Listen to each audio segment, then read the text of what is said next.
नमस्कार, मी doctor Sangeeta Parlekar, BS music college, Chhatrapati Sambhajinagar कॉलेजतर्फे आम्ही एक ॲक्टिव्हिटी घेत आहोत। 2 फेब्रुवारी रविवारी संध्याकाळी 5:30 वाजता समर्थनगर शिवराम मंदिराच्या खालच्या हॉलमध्ये ही ॲक्टिव्हिटी याच्यासाठी घेत आहोत की कॉलेज काय काम करतं आणि कसं काम करतं हे दाखवण्यासाठी। कॉलेजची उद्देश असा आहे कॉलेजचा की गुरुशिष्य परंपरेतलंच कॉलेजचे विद्यार्थी शिकतात आणि त्याचं एक प्रात्यक्षिकरण म्हणून आम्ही हा कार्यक्रम ठेवलेला आहे। माझ्या गुरु डॉक्टर प्रभा अत्रे आणि पंडिता शुभदा पराडकर यांच्या आशीर्वादामुळे मी हे काम पुढे नेत आहे।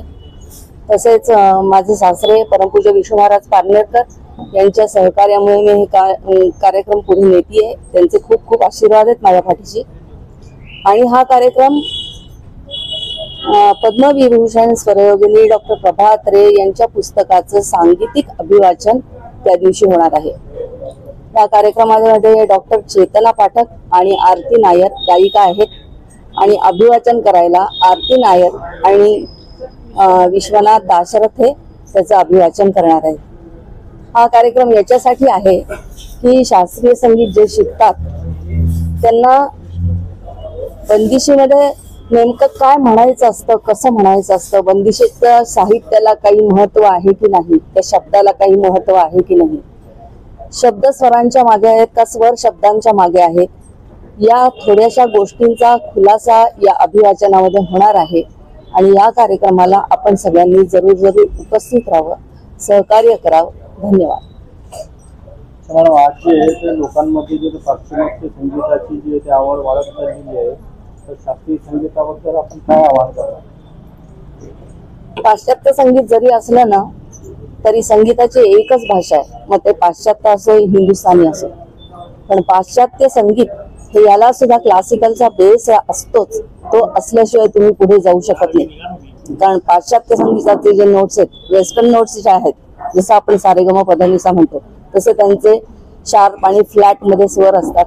ते स्वर तुम्हाला ओळखल्याशिवाय तुम्हाला पुढे जाऊ शकत नाही। म्हणजेच पाश्चात्य संगीतामध्ये पण त्याचं शास्त्र आहे, त्याला आपण शास्त्रीय पाश्चात्य संगीत म्हणू शकतो, जसं आपण हिंदुस्थानी शास्त्रीय संगीत म्हणतो तसं।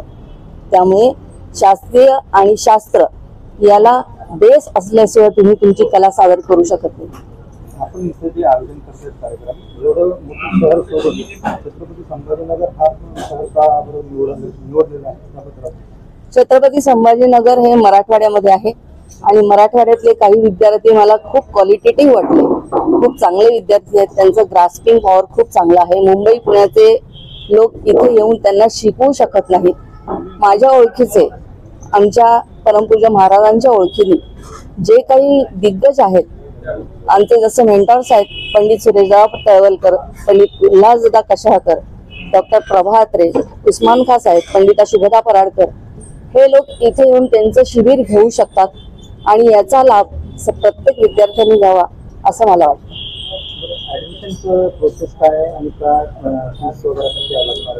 ऍडमिशन जुलैमध्ये सुरू होते।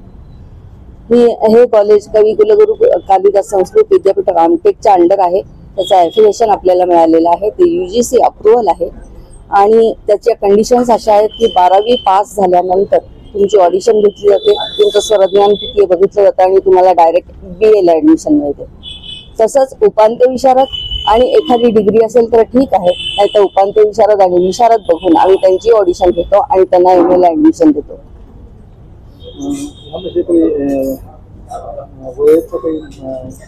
हा, याच्यामध्ये ह्या युनिव्हर्सिटीमध्ये आमच्यासाठी या युनिव्हर्सिटीने एक खास हे नाही, त्यांनी कंडिशनच ठेवलेली नाही। त्यांनी वयाची वयोमर्यादा नाही असंच सांगितलंय। नो एज लिमिट क्रायटेरियामध्ये आम्ही हे पूर्ण कॉलेज चालवतो। माझ्याकडे आता 70 नंतरचे पण विद्यार्थी आहेत की ज्यांचं गाणं सुटलं।